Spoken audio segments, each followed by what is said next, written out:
This video is brought to you by AKSIAS. Good morning all of you. Welcome to AKS IAS. ఈరోజు మనము December 18కి సంబంధించిన current అఫైర్స్ని చూద్దాం. ఈ current అఫైర్స్ని మీకు ఈనాడు, సాక్షి, హిందూ మరియు ఇండియన్ ఎక్స్ప్రెస్ న్యూస్ పేపర్స్ నుంచి తీసుకోవడం జరిగింది. ఇది మీకు UPSC civil service prelims examination ఓరియంటేషన్లో, అదేవిధంగా ఏపీపీఎస్సి, టీఎస్పీఎస్సి గ్రూప్ 1 మరియు గ్రూప్ 2 ఎగ్జామ్ ఓరియంటేషన్లో ఈ కరెంట్ అఫైర్స్ని మీకు ఇక్కడ ఎక్స్ప్లెయిన్ చేయడం జరుగుతుంది. ఈ కరెంట్ అఫైర్స్లో మనకు ముఖ్యంగా ఇంపార్టెంట్ కీవర్డ్స్ మరియు డైలీ కొన్ని ఆబ్జెక్టివ్ క్వశ్చన్స్ కూడా ప్రొవైడ్ చేయడం జరుగుతుంది. కాబట్టి ఈ ఆబ్జెక్టివ్ క్వశ్చన్స్ మీరు రెగ్యులర్గా ప్రాక్టీస్ చేస్తూ ఉండాలి. ఇక AKS IAS institution director MS Shashank గారి ఆధ్వర్యంలో కాంపిటేటివ్ ఎగ్జామ్స్కి ప్రిపేర్ అయ్యే ప్రతి ఒక్క అభ్యర్థికి ఉపయోగపడాలి అన్న ఉద్దేశంతో రెగ్యులర్గా మీకు తెలుగు మరియు ఇంగ్లీష్ మీడియంలలో కరెంట్ అఫైర్స్తో పాటు మిగతా సబ్జెక్ట్ రిలేటెడ్ వీడియోస్ కూడా మీకు రెగ్యులర్గా యూట్యూబ్లో అప్లోడ్ చేయడం అనేది జరుగుతుంది. ఈ వీడియోస్ కాంపిటేటివ్ ఎగ్జామ్స్కి సంబంధించి ఒక అవగాహనను కల్పించే విధంగా ఉంటాయి. ప్రతి ఒక్క కాంపిటేటివ్ ఎగ్జామ్స్ ప్రిపేర్ అయ్యే అభ్యర్థికి చాలా ప్రయోజనకరంగా ఉంటాయి ఈ వీడియోస్. సో డిఫరెంట్ టాప్ ఫ్యాకల్టీతో ఈ వీడియోస్ని చేసి మీకు రెగ్యులర్గా యూట్యూబ్లో అప్లోడ్ చేస్తున్నారు. కాబట్టి యూట్యూబ్ ఛానల్ని మీరు రెగ్యులర్గా ఫాలో అవుతూ ఉండండి. ఇక మనకు సివిల్స్ తెలుగు మీడియం అభ్యర్థులకి సంబంధించి వారికి కూడా ఉపయోగంగా ఉండాలి అన్న ఉద్దేశంతో రెగ్యులర్గా కరెంట్ అఫైర్స్ హిందూ మరియు ఇండియన్ ఎక్స్ప్రెస్ న్యూస్ పేపర్ నుంచి తీసుకొని మీకు తెలుగులో ఇక్కడ ఎక్స్ప్లెయిన్ చేయడం అనేది జరుగుతుంది. కాబట్టి ఈ కరెంట్ అఫైర్స్ని కూడా మీరు రెగ్యులర్గా ఫాలో అవుతూ ఉండండి. ఇక ఈరోజు మీరు ప్రాక్టీస్ చేయవలసిన క్వశ్చన్స్ ఒకసారి చూడండి. Muga silk recently in news is from which among the following states? Sikkim, Arunachal Pradesh, Tamil Nadu, Assam. ఇందులో కరెక్ట్ ఆన్సర్ గుర్తించండి. ఇక సెకండ్ క్వశ్చన్ ఒకసారి చూసుకుంటే, ద ప్రపోజ్డ్ దౌసాల్సిద్ hydro project will be located in which among the following states అని ఇక్కడ ఇవ్వడం జరిగింది. ఇక్కడ దౌసాల్సిద్ హైడ్రో ప్రాజెక్ట్ ఏ రాష్ట్రానికి సంబంధించింది? హిమాచల్ ప్రదేశ్, ఆంధ్రప్రదేశ్, తమిళనాడు, కేరళ. ఇందులో కరెక్ట్ సమాధానం గుర్తించండి. ఇంకా థర్డ్ క్వశ్చన్ ఒకసారి చూద్దాం. Atal tunnel, the world's longest highway tunnel was built in which among the following? Karakoram range, Dhauladhar range, Pir Panjal range, none of the above. ఇందులో కరెక్ట్ సమాధానం గుర్తించండి. ఇక ఈరోజు కరెంట్ అఫైర్స్లో కనుక ఫస్ట్ టాపిక్ ఒకసారి మనం తీసుకుంటే, north eastern region power system improvement project. ఇది మనకు ప్రిలిమ్స్లో చాలా చాలా ఇంపార్టెంట్. ఇక్కడ north eastern region power system improvement ప్రాజెక్ట్కి సంబంధించి క్యాబినెట్ కమిటీ ఒక ఆమోదం వేయడం అనేది మనం ఇక్కడ గమనించాల్సిన విషయము. ఇక్కడ దీనికి ఒక ఎస్టిమేషన్ కాస్ట్ వచ్చేసి దాదాపుగా 6,700 కోట్లతో ఈ ప్రాజెక్టుని రూపొందించడం అనేది జరుగుతుంది. ఈ పేరు గుర్తుంచుకోండి, north eastern region power system improvement project. The government believes that the north eastern region power system improvement project is a major step towards the economic development of the reason. ఇక్కడ నార్త్ ఈస్టర్న్ రీజన్ ఏదైతే ఉందో ఈ north eastern, దీన్నే మనం ఈశాన్య రాష్ట్రాలని మనం తెలుగులో పిలవడం జరుగుతుంది. ఈ ఈశాన్య రాష్ట్రాల యొక్క అభివృద్ధికి, ఆర్థిక పరంగా అభివృద్ధిని చేకూర్చే విధంగా ఈ north eastern region power system improvement project అనేది ఎంతో దోహదకారిగా ఉంటుంది. అదేవిధంగా అక్కడ ఇన్ఫ్రాస్ట్రక్చర్ ఏదైతే ఉందో ఆ ఇన్ఫ్రాస్ట్రక్చర్ని కూడా మరింతగా స్ట్రెంథెన్ చేసే అవకాశం అనేది ఇక్కడ ఉంటుంది. ఈ north eastern region power system improvement projects అనేది ఏ ఏ రాష్ట్రాలకు ప్రయోజనం చేకూరుతుంది అని కూడా మనం చూసుకోవాలి. ఇక్కడ రాష్ట్రాల పేర్లు ఇక్కడ ఇవ్వడం జరిగింది. అస్సాం, త్రిపుర, మేఘాలయ, మిజోరం, మణిపూర్ అండ్ నాగాలాండ్. ఈ రాష్ట్రాలకు ఈ ప్రాజెక్టు వలన ప్రయోజనం చేకూరే అవకాశం అనేది ఉంది. The project is being implemented to the public sector unit power grid in association with the beneficiary states. So ఈ రాష్ట్రాల యొక్క సహకారంతో ఇక్కడ public sector unit power grid ఈ ప్రాజెక్టుని ఇంప్లిమెంట్ చేయడం అనేది మనం ఇక్కడ గుర్తుంచుకోవాల్సిన అంశం. ఇది మనకు ప్రిలిమినరీ ఎగ్జామ్‌లో అడిగే అవకాశం అనేది ఉంటుంది కాబట్టి ఖచ్చితంగా మీరు చదువుకోవాలి. ఈ రాష్ట్రాల పేర్లు కూడా మనం గుర్తుంచుకోవాలి. అదేవిధంగా నార్త్ ఈస్టర్న్ ప్రాంతాల అభివృద్ధికి భారత ప్రభుత్వం తీసుకున్న చర్యల్లో భాగంగా కూడా ఈ టాపిక్‌ని మనము మెయిన్స్‌లో కూడా ఉపయోగించుకోవచ్చు.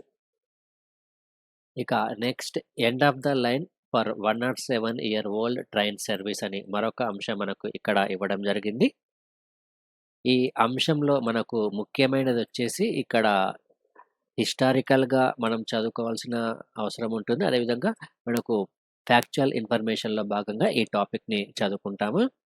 ఏ narrow gauge train service that ran for over the 100 years అంటే దాదాపుగా 100 సంవత్సరాలుగా ఈ రైల్వే లైన్ అనేది తన యొక్క సేవలను కొనసాగిస్తుంది. ఈ రైల్వే లైన్ అనేది ప్రస్తుతం దీన్ని క్లోజ్ చేయడం అనేది జరుగుతుంది. ఇది గుజరాత్ రాష్ట్రంలో ఉంది ఈ రైల్వే లైన్. ఈ రాష్ట్రం పేరు గుర్తుంచుకోండి. చాలా చాలా ఇంపార్టెంట్. ఈ రైల్వే లైన్ రూట్ పేరొచ్చేసి బిలిమోరా అదేవిధంగా వాగై హెరిటేజ్ ట్రైన్ రూట్. ఇది మనకు ఎగ్జామ్‌లో అడిగే అవకాశం ఉంది. ఈ రైల్వే రూట్ ఏ రాష్ట్రానికి సంబంధించింది అని మనకు ఎగ్జామ్‌లో అడగవచ్చు. ఇది గుజరాత్‌కి సంబంధించింది. అయితే ప్రస్తుతం ఇది దాదాపుగా 100 సంవత్సరాలు కంప్లీట్ అయింది. చాలా పాతబడిపోయింది కాబట్టి ప్రస్తుతం దీనివలన అంత పెద్దగా ప్రయోజనం లేదు అని భావించి దీనిని పర్మనెంట్‌గా క్లోజ్ చేయాలని రైల్వే మంత్రిత్వ శాఖ ఒక నిర్ణయం తీసుకోవడం జరిగింది. దీన్ని 1913లో ఈ రైల్వే లైన్ నిర్మించడం అనేది మనం ఇక్కడ గుర్తుంచుకోవాల్సిన అంశము. అంటే మనకు బ్రిటిష్ టైమ్ పీరియడ్‌లో ఈ రైల్వే లైన్ నిర్మించబడింది.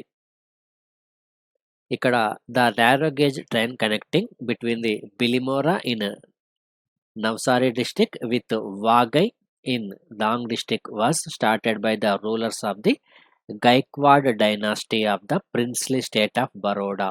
ఇక్కడ బరోడా ప్రిన్స్లీ స్టేట్ ఏదైతే ఉందో ఈ ప్రాంతంలో ఉన్న ఈ గైక్వాడ్ రాజవంశము వారు ఈ రైల్వే లైన్ ఈ పరిపాలన కాలంలో ఈ రైల్వే లైన్ ప్రారంభించడం అనేది మనం ఇక్కడ గమనించాల్సిన దాదాపుగా 1913వ సంవత్సరం.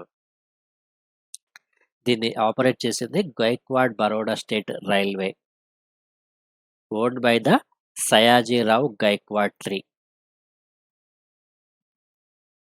ఇక నెక్స్ట్ టాపిక్ గనక తీసుకుంటే ప్రధానమంత్రి నరేంద్ర మోడీ అదేవిధంగా బంగ్లాదేశ్ ప్రధానమంత్రి షేక్ హసీనా ఒక రైల్వే లింక్‌ను ప్రారంభించడం అనేది జరిగింది. ఇది ప్రారంభించడం కాదు, రీలాంచ్ అంటే తిరిగి ప్రారంభించారు. గతంలో ఈ రైల్వే లైన్ కొనసాగినప్పటికీ 1965వ సంవత్సరంలో ఈ రైల్వే లైన్ అనేది పర్మనెంట్‌గా అక్కడ ఈ రైల్వే లైన్ సేవలనేవి నిలిపివేయడం జరిగింది. ప్రస్తుతం ఇరు దేశాలకు సంబంధించిన ప్రధానమంత్రులు దాన్ని మళ్ళీ రీఓపెన్ చేశారు. ఇది దాదాపుగా 10.5 కిలోమీటర్ల పొడవైన రైల్వే లింక్ ఇది. ఇది ఇరు దేశాలను కలుపుతుంది. ఈ ప్లేసెస్ వచ్చేసి హల్దీబరి ఇది వెస్ట్ బెంగాల్‌లో ఉన్న ప్లేస్ ఇది. అదేవిధంగా చిలాహతి ఇది బంగ్లాదేశ్‌లో ఉంటుంది ఈ ప్లేస్. ఈ ప్లేసెస్ మధ్య ఈ రైల్వే లైన్ అనేది తిరిగి మళ్ళీ ప్రారంభించడం అనేది జరిగింది. ఇక్కడ దీన్ని ప్రారంభించడం వల్ల ఇరు దేశాల మధ్య ద్వైపాక్షిక సంబంధాలు మరింతగా మెరుగుపడే అవకాశం అనేది ఉంటుంది. అదేవిధంగా ఇక్కడ ఉన్న ప్రజల మధ్య కూడా సంబంధాలు మరింతగా మెరుగుపడే అవకాశం అనేది ఉంటుంది. So, the railway link in 3.5 kilometres which is on the Indian side. మన భారతదేశంలో ఇది 3.5 కిలోమీటర్స్‌గా ఉంటుంది. మిగతాది బంగ్లాదేశ్‌లో ఉంటుంది. సో, దీనిని 1965వ సంవత్సరం నుంచి దీన్ని నడపడం లేదు. అయితే ప్రస్తుతం మళ్ళీ దీన్ని రీఓపెన్ చేశారు. నెక్స్ట్ టాపిక్ తీసుకుంటే strengthening the ties with the Bangladesh a priority says prime minister అని మరొక ముఖ్యమైన అంశం ఇక్కడ ఇవ్వడం జరిగింది. దీన్ని మనము ఇంటర్నేషనల్ రిలేషన్స్‌లో భాగంగా చదువుకుంటాము.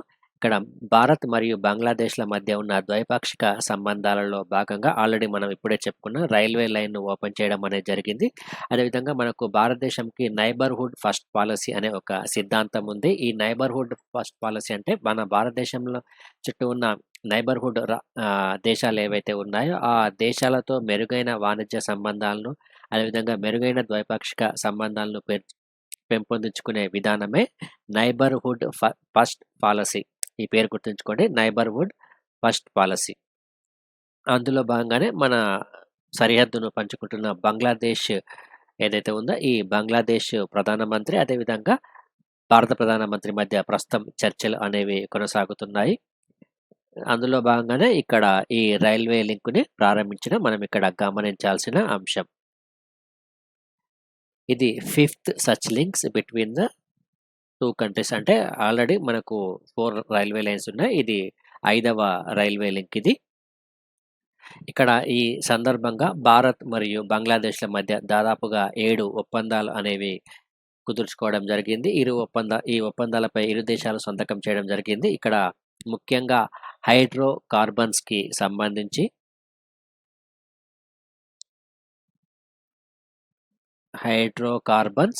అదేవిధంగా అగ్రికల్చర్ మరియు జౌలి తదితర అంశాల్లో ఇరు దేశాల మధ్య ఒప్పందం అనేది కుదుర్చుకోవడం జరిగింది. అదేవిధంగా ఉగ్రవాదానికి సంబంధించి దాన్ని నిరోధించడం, అదేవిధంగా కరోనా మహమ్మారి నుండి ఇరు దేశాల మధ్య ఇండో బంగ్లా సరిహద్దు ఏదైతే ఉందో ఈ సరిహద్దు నిర్వహణకి సంబంధించి, అదేవిధంగా ప్రస్తుతం ఉన్న కరోనా వైరస్ సంక్షోభం ఏదైతే ఉందో ఆ సంక్షోభం విసిరిన సవాలును ఎదుర్కోవడానికి ఇరు దేశాలు కూడా పనిచేయాల్సిన అవసరం ఉందని కూడా ఇక్కడ వీరు వ్యాఖ్యానించడం మనం గమనించాల్సిన అంశం ఇక్కడ.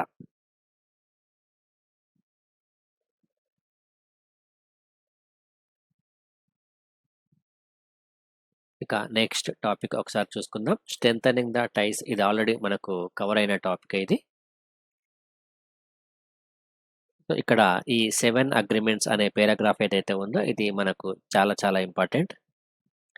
ఇక్కడ ఆల్రెడీ మీకు చెప్పడం జరిగింది. Hydrocarbons, high impact community development projects, elephant conservation, solid waste management, agriculture and in terms reference with the India Bangladesh CEO forum.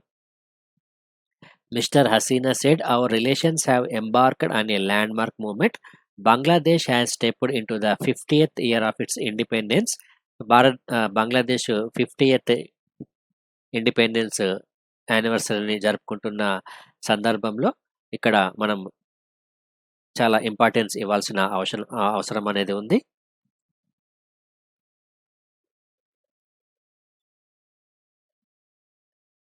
అదేవిధంగా ఈ 50th యానివర్సరీకి భారత ప్రధానమంత్రి నరేంద్ర మోడీని కూడా ఇక్కడ ఆహ్వానించడం గమనించాల్సిన విషయం మనం ఇక్కడ. ఇక నెక్స్ట్ టాపిక్ గనక తీసుకుంటే, farmers have constitutional right to continue protest అని సుప్రీంకోర్టు ఇక్కడ చెప్పడం మనం గమనించాల్సిన అంశం. అంటే రైతులకు ఇక్కడ వారిని శాంతియుతంగా ఆందోళన చేసే హక్కు అనేది వారికి ఉంటుందని కూడా ఇక్కడ సుప్రీంకోర్టు వ్యాఖ్యానించడం జరిగింది. గత కొంతకాలంగా చూస్తున్నాం పంజాబ్ మరియు హర్యానా మరియు వేరే రాష్ట్రాలకు సంబంధించిన రైతులు ఇక్కడ ఢిల్లీలో ఇటీవల వ్యవసాయ చట్టాలు ఏవైతే ఉన్నాయో ఆ వ్యవసాయ చట్టాలకు వ్యతిరేకంగా తమ యొక్క ఆందోళనను కొనసాగిస్తున్నాయి. ఇటువంటి నేపథ్యంలో సుప్రీంకోర్టులో కూడా దీనికి సంబంధించి విచారణ అనేది కొనసాగుతుంది. నిన్న ఆల్రెడీ మనం చెప్పుకున్నాం. ఈ విచారణలో భాగంగా సుప్రీంకోర్టు ఈ అంశాలకు ఏవైతే ఉన్నాయో ఈ వ్యవసాయ చట్టాలకు సంబంధించిన వివిధ అంశాలపై కూడా వివిధ రాష్ట్రాల యొక్క వ్యవసాయ సంఘాలతో కూడిన ఒక కమిటీని కూడా ఏర్పాటు చేయవలసిందిగా సుప్రీంకోర్టు నిన్న చెప్పడం మనం గమనించాల్సిన అంశం. అందులో భాగంగానే ఇక్కడ ఈ ఫార్మర్స్‌కి ఈ కాన్స్టిట్యూషనల్ రైట్ అనేది ఉంటుందని కూడా ఇక్కడ సుప్రీంకోర్టు వ్యాఖ్యానించింది.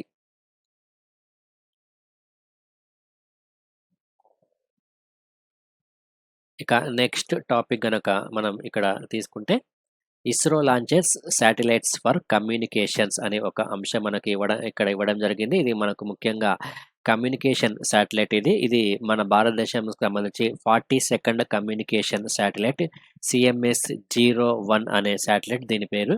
దీనిని ఇస్రో లాంచ్ చేయడం అనేది జరిగింది.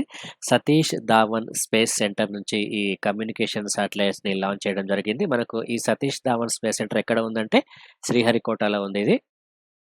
సో PSLV C50 ద్వారా దీన్ని లాంచ్ చేయడం అనేది మనం ఇక్కడ గమనించాల్సిన అంశం. ఇక్కడ భారత అంతరిక్ష పరిశోధన సంస్థ పోలార్ శాటిలైట్ లాంచ్ వెహికల్ వాహన నౌక ఒక సరికొత్త రికార్డును కైవసం చేసుకోవడం అనేది జరిగింది. ఇక్కడ C సిరీస్‌లో PSLV 50 వాహన నౌకను విజయవంతంగా ప్రయోగించడం అనేది మనం ఇక్కడ గమనించాల్సిన అంశం. ఇక్కడ దీనికి సంబంధించి ఇది కమ్యూనికేషన్‌కి సంబంధించిన satellite. So the PSLV in its 52nd mission ఇది. సో పిఎస్ఎల్వి ద్వారా ఇది 52వ మిషన్గా మనం చెప్పుకోవచ్చును. కాన్ఫిగర్ ఇట్స్ ఎక్సెల్ వర్షన్, ఇది గుర్తుంచుకోండి. XL version with 6 strap on motors rose into the skies at 3:41 p.m. The satellite was placed into the precise geosynchronous transfer orbit. ఇది గుర్తుంచుకోండి, ఇది చాలా చాలా ఇంపార్టెంట్ మనకి. Geosynchronous transfer orbit. ఇక షార్ నుంచి ఇది 77వ ప్రయోగంగా మనం చెప్పుకోవచ్చును. పిఎస్ఎల్వి సిరీస్లో ఇది 52వ వాహన నౌక. ఇది కమ్యూనికేషన్ ఉపగ్రహంలో ఇది 42వది. ఈ నెంబర్స్ మనం ఈజీగా గుర్తుంచుకోవాలి. కమ్యూనికేషన్స్కి సంబంధించి 42వది, పిఎస్ఎల్వి సిరీస్లో ఇది 52వ వాహన నౌక. ఇక షార్ నుంచి ఇది 77వ ప్రయోగం. పిఎస్ఎల్వి ఎక్సెల్ వర్షన్లో ఇది 22వ రాకెట్ ఇది. ఇక next CMS-01 is a communication satellite providing the services extended in the C-band of frequency spectrum, and its coverage will include the Indian mainland and the Andaman and Nicobar and Lakshadweep Island. అంటే భారత భూభాగంతో పాటు అండమాన్ మరియు Lakshadweep islands కూడా ఇది cover చేయడం జరుగుతుంది ఈ satellite. ఇది మనకు ఎగ్జామినేషన్ పాయింట్ ఆఫ్ లో చాలా ఇంపార్టెంట్ కీవర్డ్స్ ఇవి. ఈ కీవర్డ్స్ మీకు రెడ్ కలర్లో ఉంచాను, అందుకే మీకు ఈజీగా అర్థం అవ్వాలన్న ఉద్దేశంతో. ఈ కమ్యూనికేషన్ శాటిలైట్ యొక్క లైఫ్ ఇయర్ వచ్చేసి 7 yearsగా ఉంటుంది. నెక్స్ట్ టాపిక్ తీసుకుంటే mediate on this yogasana is now A sport అనే ఒక అంశం మనకి ఇక్కడ ఇవ్వడం జరిగింది. ఇక్కడ యోగాసన ఏదైతే ఉందో ఈ యోగాసనాన్ని ఒక కాంపిటేటివ్ స్పోర్ట్స్గా ప్రకటించడం మనం ఇక్కడ గమనించాల్సిన అంశం. ఇక్కడ youth affairs and sports and Ayush ministries announced here. So youth, ఈ మినిస్ట్రీ పేరు కూడా గుర్తుంచుకోండి, youth affairs and sports and Ayush ministry ఈ యోగాసనను ఇప్పటి నుంచి ఒక కాంపిటేటివ్ స్పోర్ట్స్గా పరిగణించడం అనేది మనం ఇక్కడ గమనించాల్సిన అంశం. The central government took the decisions to promote the yogasana as a competitive sport after extensive consultation with the stakeholders over the last 3 to 4 years. దీనికి సంబంధించి గత 3 నుంచి 4 సంవత్సరాల నుంచి డిస్కషన్స్ అనేవి కొనసాగుతున్నాయి. అందులో భాగంగానే ఫైనల్గా ఈ డెసిషన్ తీసుకోవడం అనేది జరిగింది. ఇక the national board of promotion and development of yoga and naturopathy in 2019 recommended that yogasana be recognised as the competitive sport. ఇది కూడా మనకు చాలా important. National board of promotion and development of yoga and naturopathy ఈ యోగాసనాన్ని ఒక competitive స్పోర్ట్స్గా ప్రకటించాలని కూడా, గుర్తించాలని కూడా ఇక్కడ సలహాలు ఇవ్వడం అనేది మనం ఇక్కడ గమనించాల్సిన అంశం. ఇది మనకు ప్రిలిమ్స్ ఎగ్జామ్స్లో అడిగే అవకాశం అనేది ఉంటుంది కాబట్టి గుర్తుంచుకోండి ఇది. ఇక నెక్స్ట్ టాపిక్ తీసుకుంటే ఇది మనము ఎకానమీలో భాగంగా చదువుకోవడం జరుగుతుంది. గ్యాస్ ఇన్ఫ్రాస్ట్రక్చర్కి సంబంధించి దాదాపుగా $60 బిలియన్ ఇన్వెస్ట్మెంట్ అనేది ప్రస్తుతం ఉంది. అయితే దేశీయంగా ఈ గ్యాస్ ఏదైతే ఉందో ఈ గ్యాస్కి సంబంధించి మౌలిక సదుపాయాలను మెరుగుపరిచేందుకు 2024వ సంవత్సరం నాటికి, ఇక్కడ ఇది అండర్లైన్ చేసుకోండి, 2024వ సంవత్సరం నాటికి $60 బిలియన్ మేర పెట్టుబడులు పెట్టేందుకు కేంద్రం ఒక నిర్ణయాన్ని తీసుకోవడం అనేది జరిగింది. దీనికి సంబంధించి కేంద్ర చమురు శాఖ మంత్రి ధర్మేంద్ర ప్రధాన్ ఈ విషయాలను ఇక్కడ వెల్లడించడం జరిగింది. అదేవిధంగా gas share in the energy mix is expected to rise the 15% by the 2030. అంటే ఈ గ్యాస్ యొక్క వాటాను కూడా దాదాపుగా 2030వ సంవత్సరం నాటికి 15% పెంచుకునే అవకాశం ఉందని కూడా ఇక్కడ మనం ఇక్కడ గమనించాల్సిన అంశం. ప్రస్తుతం ఇది 6%గా ఉంది, దీన్ని 15% పెంచాలి. సో 6%గా ఉన్న ఈ గ్యాస్ షేర్ని 2030వ సంవత్సరం నాటికి 15%గా పెంచాలి. ఇది మనకి ప్రిలిమ్స్లో చాలా ఇంపార్టెంట్ కీవర్డ్ ఇది. అదేవిధంగా ఇక్కడ పైప్ లైన్స్కి సంబంధించి, అదేవిధంగా సహజ వాయువు LNG టెర్మినల్స్కి సంబంధించి సిటీ గ్యాస్ పంపిణీ దీన్నే మనము సీజీడీ అని అంటాము. ఈ సీజీడీ నెట్వర్క్‌లు మొదలైన ఈ గ్యాస్‌కి సంబంధించిన మౌలిక వసతుల ఇన్‌ఫ్రాస్ట్రక్చర్ ఏదైతే ఉందో దీనికి సంబంధించి 2026 నాటికి $60 బిలియన్ మేర ఇన్వెస్ట్ చేయాలని కేంద్ర ప్రభుత్వం ఒక నిర్ణయాన్ని తీసుకోవడం మనం ఇక్కడ గమనించాల్సిన అంశం.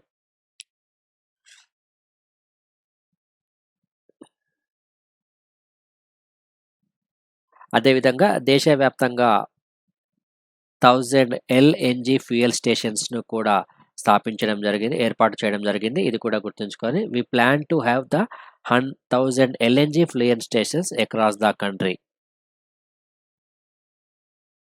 This year, the country was able to fully fill all the petroleum reserves with capacity of 5.33 million tons constructed at Visakhapatnam, Mangaluru and Padur. ఈ లొకేషన్స్ చాలా ఇంపార్టెంట్, గుర్తుంచుకోండి.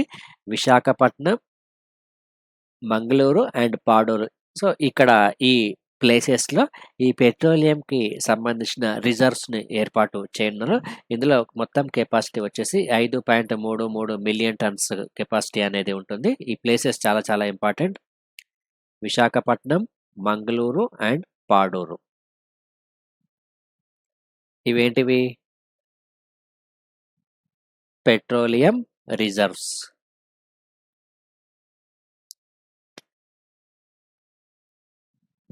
ఇక నెక్స్ట్ టాపిక్ తీసుకుంటే ఇది మనకు జస్ట్ ప్రిలిమ్స్‌లో ఫ్యాక్చువల్ ఇన్ఫర్మేషన్‌లో భాగంగా చదువుకుంటాం. ఇండియా కాకస్ ఉపాధ్యక్షునిగా రో కన్నాని. సో అమెరికా మరియు భారత్‌ల మధ్య ద్వైపాక్షిక సంబంధాలను కృషి చేసే కాంగ్రెషనల్ ఇండియా కాకస్‌లో రోహిత్ కన్నాను ఒక కీలకమైన పదవిలో నియమించడం అనేది జరిగింది. ఇతను డెమోక్రటిక్ పార్టీ తరపున వైస్ చైర్మన్‌గా వ్యవహరించనున్నారు. ఈ పేరు గుర్తుంచుకోండి, రోహిత్ కన్నా. ఇక నెక్స్ట్, భారత యువ వ్యాపారవేత్తకు ఐక్యరాజ్య సమితి పర్యావరణ అవార్డు. ఇది కూడా మనకు ప్రిలిమ్స్‌లో అడిగే అవకాశం ఉంటుంది. ప్రతిష్టాత్మకమైన ఐక్యరాజ్య సమితి young champions of the earth పురస్కారాన్ని భారత యువ వ్యాపారవేత్త విద్యుత్ మోహన్ అందుకోవడం జరిగింది. ఈ పేరు గుర్తుంచుకోండి. ప్రపంచవ్యాప్తంగా మొత్తం 7గురిని ఈ అవార్డుకు ఎంపిక చేయడం జరిగింది. అందులో భారతదేశం నుంచి మోహన్ ఒకరు. ఏ అవార్డు వచ్చేసి young champions of the earth పురస్కారం. దీన్ని ఇచ్చేది ఐక్యరాజ్య సమితి. సో ఇతను చేసిన దేనికి ఇచ్చారంటే, ఇక్కడ పంట వ్యర్థాలు ఏవైతే ఉంటాయో ఈ పంట వ్యర్థాలను కాల్చడం ద్వారా పర్యావరణానికి కలుగుతున్న హాని ఏదైతే ఉందో దాన్ని అరికట్టేందుకు ఇతను టకాచార్ అనే ఒక సంస్థను ఏర్పాటు చేసి వ్యర్థాలతో రైతులకు ఆదాయాన్ని కల్పించడం అనేది ఇతను చేసిన ప్రయత్నంగా మనం చెప్పుకోవచ్చును. ఐక్యరాజ్య సమితి పర్యావరణ కార్యక్రమం ఈ అవార్డుకి ఇతన్ని ఎంపిక చేయడం మనం గమనించాలి. ఇక నెక్స్ట్ వచ్చేసి చిత్తూరులో జపాన్ ఇండస్ట్రియల్ టౌన్షిప్ అని, ఇది ఆంధ్రప్రదేశ్ రాష్ట్రానికి సంబంధించిన అంశము. చిత్తూరు జిల్లాలో జపాన్ ఇండస్ట్రియల్ టౌన్షిప్ను ఏర్పాటు చేయనున్నారు. చిత్తూరు జిల్లాలో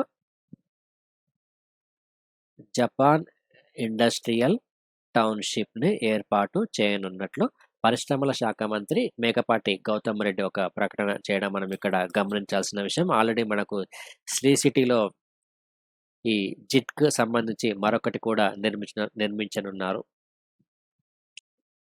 ఇక్కడ ఇండియా మరియు జపాన్ వర్చువల్ మీటింగ్‌లో పాల్గొన్న పరిశ్రమల శాఖ మంత్రి మేకపాటి ఇక్కడ అనేక రకమైన అంశాలను కూడా వెల్లడించడం అనేది జరిగింది. దాదాపుగా 25 జపాన్ కంపెనీలు ఆంధ్రప్రదేశ్‌లో పెట్టుబడులు పెట్టే అవకాశం అనేది ఉంటుంది. విశాఖపట్నంలో ఏటీసీ టైర్స్ తయారీ యూనిట్‌ను కూడా ఏర్పాటు చేస్తుంది. అదేవిధంగా విశాఖలో విద్య, వైద్యం వంటి రంగాల్లో కూడా పెట్టుబడులు పెట్టేందుకు దాదాపుగా జపనీస్ ఎన్‌క్లేవ్‌ను నిర్మిస్తున్నట్లు ఇక్కడ ప్రకటించడం జరిగింది. అదేవిధంగా చెన్నై, బెంగుళూరు కారిడార్‌లో భాగంగా కృష్ణపట్నం వద్ద పారిశ్రామిక పార్కు అభివృద్ధికి జపాన్ ఇంటర్నేషనల్ కోఆపరేషన్ ఏజెన్సీ 1300 కోట్లు సమకూర్చనుంది. ఇవన్నీ ఆంధ్రప్రదేశ్‌లో జపాన్ నుంచి వస్తున్న పెట్టుబడులుగా మనం చెప్పుకోవచ్చును. ఇక నెక్స్ట్ టాపిక్ తీసుకుంటే పెట్టుబడులకు చేయూత అని పెట్టుబడులు ఏవైతే ఉన్నాయో పరిశ్రమలు పెట్టుబడులకు ఈ సులభతర వాణిజ్య విధానంలో భాగంగా రాష్ట్ర ప్రభుత్వము ఇండస్ట్రీస్ స్పందనను ఏర్పాటు చేయడం అనేది మనం ఇక్కడ గమనించాల్సిన అంశము. సమస్యల యొక్క పరిష్కారానికి ఇండస్ట్రీస్ స్పందన అనే పేరుతో ఒక ప్రత్యేకమైన పోర్టల్‌ను ఏర్పాటు చేయడం జరిగింది. ఈ పేరు గుర్తుంచుకోండి, ఇండస్ట్రియల్ స్పందన. ఇక్కడ దీనికి సంబంధించి మరికొన్ని అంశాలు ఇక్కడ ఇవ్వడం జరిగింది. 50 కోట్లు దాటి 500 కోట్ల పెట్టుబడులు పెట్టేవారికి రిలేషన్‌షిప్ మేనేజర్‌గా ఒక ప్రత్యేక అధికారిని నియమించాలి. రిలేషన్‌షిప్ మేనేజర్‌గా ఒక ప్రత్యేక అధికారిని నియమించనున్నారు.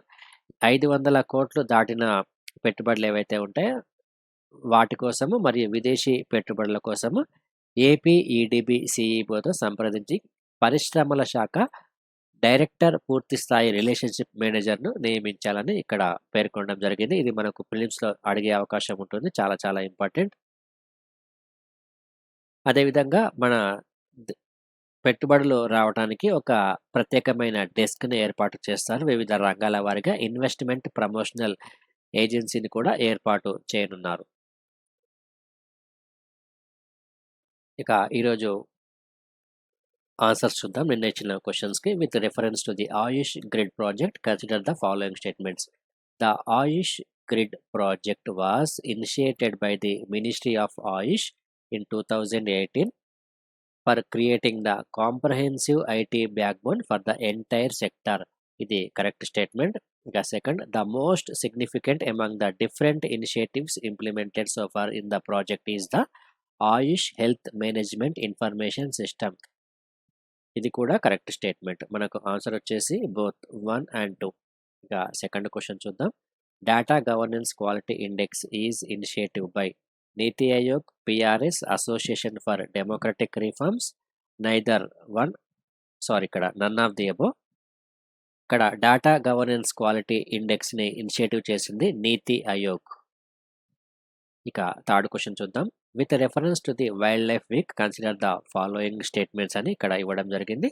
Wild life week is celebrated every year in India between October 1 and 8 అని మనకు ఇక్కడ ఇవ్వడం జరిగింది.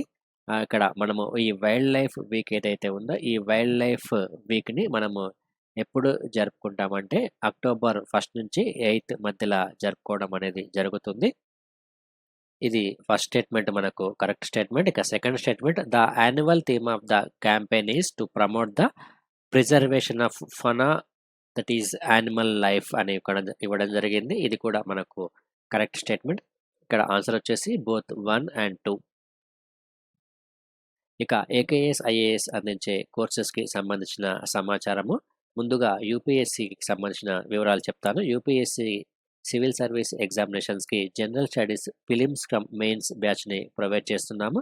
ఇందులో మనకు ప్రిలిమ్స్కి సంబంధించిన 2 పేపర్స్, అదేవిధంగా మెయిన్స్కి సంబంధించి అన్ని జనరల్ స్టడీస్ పేపర్స్కి ఢిల్లీ ఫ్యాకల్టీతో కోచింగ్ అనేది ఉంటుంది.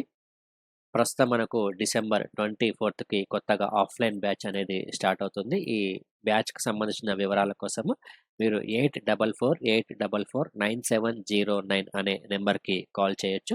ఇక ఆప్షనల్ సబ్జెక్ట్స్లో sociology, anthropology, geography, political science, public administration, Telugu literature కూడా ప్రొవైడ్ చేస్తున్నాము. ఇక ప్రిలిమ్స్ మరియు మెయిన్స్ టెస్ట్ సిరీస్ కూడా ఉంటుంది. ఇక ఏపీపీఎస్సి మరియు టీఎస్పీఎస్సికి సంబంధించి గ్రూప్ 1 మరియు గ్రూప్ 2 కోచింగ్ని ప్రొవైడ్ చేయడం జరుగుతుంది. ఇది బోత్ ఇంగ్లీష్ మీడియం మరియు తెలుగు మీడియంలో మీకు అవైలబుల్గా ఉంటుంది. కోచింగ్తో పాటు మీకు టెస్ట్ సిరీస్ అదేవిధంగా మెటీరియల్ కూడా ప్రొవైడ్ చేయడం జరుగుతుంది. మనకి ఇది బోత్ ఆఫ్లైన్ అండ్ ఆన్లైన్లో ఉంటుంది. ఈ కోర్సెస్కి సంబంధించి అదేవిధంగా కంటెంట్ మెటీరియల్కి సంబంధించిన వివరాల కోసము మీరు గూగుల్ ప్లే స్టోర్ నుంచి ఏకేఎస్ ఐఏఎస్ ఎడ్యునేషన్ అనే యాప్ను డౌన్లోడ్ చేసుకోవచ్చు. అదేవిధంగా edunation.akesias.com అనే వెబ్సైట్లో కూడా మీరు లాగిన్ అయి చూసుకోవచ్చు. ఇది మనకు ఈరోజు ముఖ్యంగా ఉన్న కరెంట్ అఫైర్స్. ఈ కరెంట్ అఫైర్స్ని మీకు రెగ్యులర్గా ప్రొవైడ్ చేయడం జరుగుతుంది. ఈ కరెంట్ అఫైర్స్కి సంబంధించిన వీడియోస్ మరియు ఇతర సబ్జెక్ట్ రిలేటెడ్ వీడియోస్ మీకు డైలీ నోటిఫికేషన్స్ రావడానికి ఏకేఎస్ ఐఏఎస్ యూట్యూబ్ ఛానల్ని సబ్స్క్రైబ్ చేసుకోండి. Thank you friends. Thank you. This video is brought to you by AKS IAS.